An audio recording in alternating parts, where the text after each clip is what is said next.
Welcome back, guys. Today we have an ace tanker with the T69, and Combat Ineffective is playing this game. He's also platooned with me, but it is a good game to kind of show you that not every game is roses for me. But Combat kind of pulls this out. The T69 is American Tier 8 autoloader, and it leads to the T57, which is kind of weird, but that's just the way it is. And Combat is just kind of spotting. That's kind of his plan. We are bottom tier here, and so he is spotting a whole bunch of guys crossing. Now, the T69, it has 212 pen on its standard rounds, which would definitely not have penetrated the Object 705 side turret. But it's got 280 on its gold rounds. So, and it doesn't have a terribly long reload, but it's only got 240 alpha per shot. I think it's 2 seconds between shots, and the gun handling's not great. Furthermore, the armor is not very good. It's a little troll in the turret, but there's Toaster sitting right there before he dies very early. But it does not have a lot of armor. It's kind of typical American, except even the turret you can't trust, because you can hit the turret in these locations here, and also like right through the gun mantlet. Looks like he's got this 2 marked. So he's going to try and get an off angle on the heavies, which is not a bad idea, being we're bottom tier. And it looks like the enemy team has quite a bit on the other side, and we kind of don't. And so he's just playing patiently here. So he sees the Kalana and is deciding better of fighting a Kalana heads up, which is probably wise.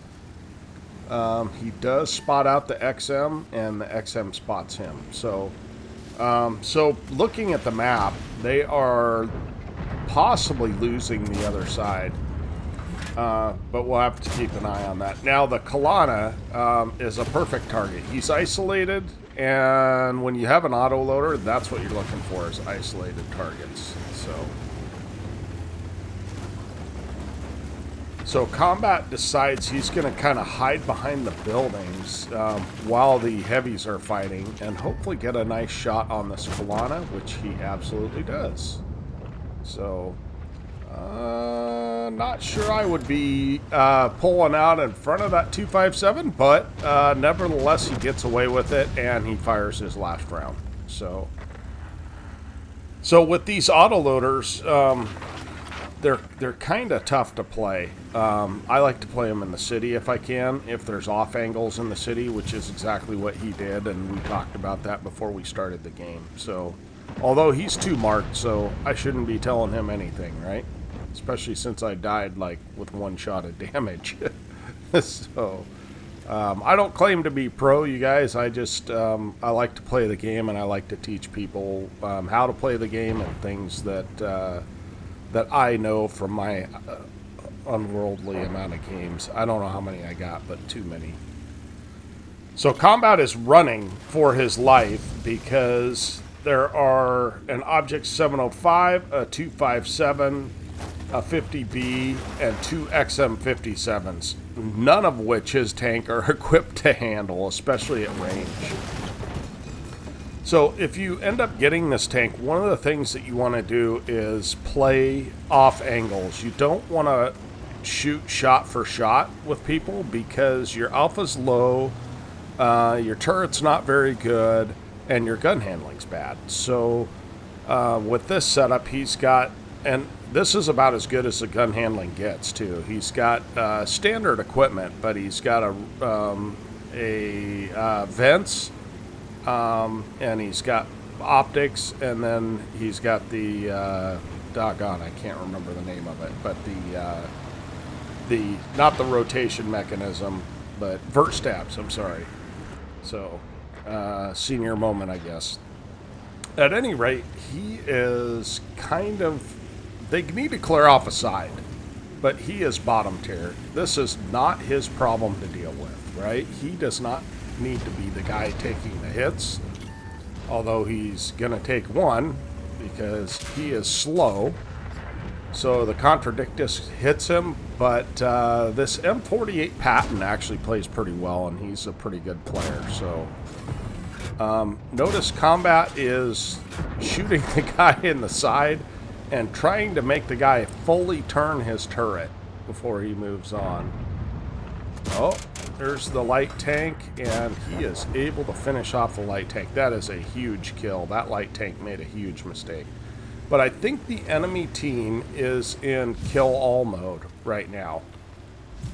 See a shot coming from the middle, so there's likely something in the middle. There was a Barask there, so he's kind of avoiding that area, and then he is going to go after these heavies. Which, fortunately, with his pen, he can go after the heavies, but his gun is not great. I mean, let's face it. In looking at the gun, it's not a great gun. Now, he goes for a reload here, and I think that's a smart choice because that Patton is kind of in a hole, and a bunch of guys are kind of coming after him. So he is just acting as if he's loaded, and now he is loaded. So he's taking shots on the object 705, which is great. And now he's got the back of the 257. So anything he can do to help that M48 Patton out is really good, although the Patton's on fire right now. Now the teams, they were in dire straits there for a while, as Combat has come away with 3 kills and 2,100 damage in a bottom tier game. That's actually very good. Now, he's the only one that really has a lot of HP. I mean, I guess the Manicore does, but our big gun, the Patton, does not. And so I kind of told Combat, I said, you probably ought to just come over and shoot this guy, because the guy in the cap probably is not going to shoot you. That turns out to be just barely not a mistake, as the T30, not known for its gun handling, misses or bounces off. Now, there are a lot of troll angles on this turret, and also it was a calculated risk because the T30 has terrible gun handling. Even fully aimed, you miss a lot of shots in that thing. I'm not the biggest fan of it. So Combat thought about going this way, and he decides not to, which turns out to be a really good choice. He can get further away and hopefully get some shots on that T30. However, the T30 is now dead. So his gun, just by virtue of being alive, he has 1,000 damage, which makes him very, very dangerous, right? And so he's just waiting to see if this XM is in the same spot.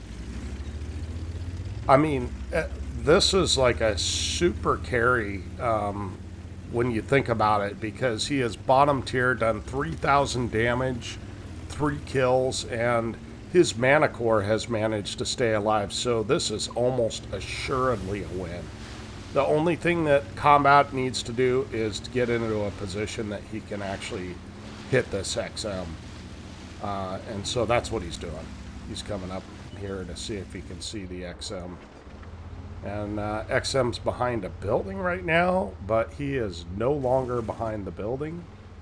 And he's probably hiding from where he assumes the light tank is. And that's the game. Let's go ahead and look at the after action on this. What a great game, huh? Okay, as promised, he got an ace tanker and a level Schleio's medal, which is killing 2 tanks that are at least 1 tier higher than him. 9,047 win 8. He lost some money because he fired all gold. That's kind of the nature of this whole line. Because you're in an autoloader, you want to penetrate, and especially in a bottom tier, you definitely need to load gold. But he told me he did not care about that, which I totally believe. So 3,502 damage, 4 kills, 1,366 base XP. Let's see where old Tonester's at. Oh, He's at the bottom of the team with 1 shot of damage. Well, he's not completely bottom, but pretty close. So I have those games too, guys. It's just the way it goes. He is 3rd by damage, which is insane in a tier 10 game. That M48 Patton owned 6,400 damage. So, and their 50B did pretty well as well. So after action, 22 shots, 20 hits, 17 pens. Again, 3,500 damage. Blocked by armor, the 1 shot. So one of the reasons I told him to go over on that guy, he is somewhat unimportant in the big scheme of things. And if he could get enough damage on that T30 to make him a 1 shot, he is not going to come up and over. And that was kind of my thought process behind that. But and he got 203 assists, which, I mean, it's assist. Lost 53,000 credits without any boosters. Now, if he had boosters going, he probably would have nearly broke even. Not quite. And I think he put that on a triple or a double. 8,196 XP for his crew and 25 bonds. So, too bad he did not get any missions done during that game, but that's okay. That was a fantastic game. I appreciate you sending that in, and I hope that helps you guys see that not every game is roses for me. So, but sometimes I get carried, and this time I got carried by my brother. Thanks again for watching. Toanster out.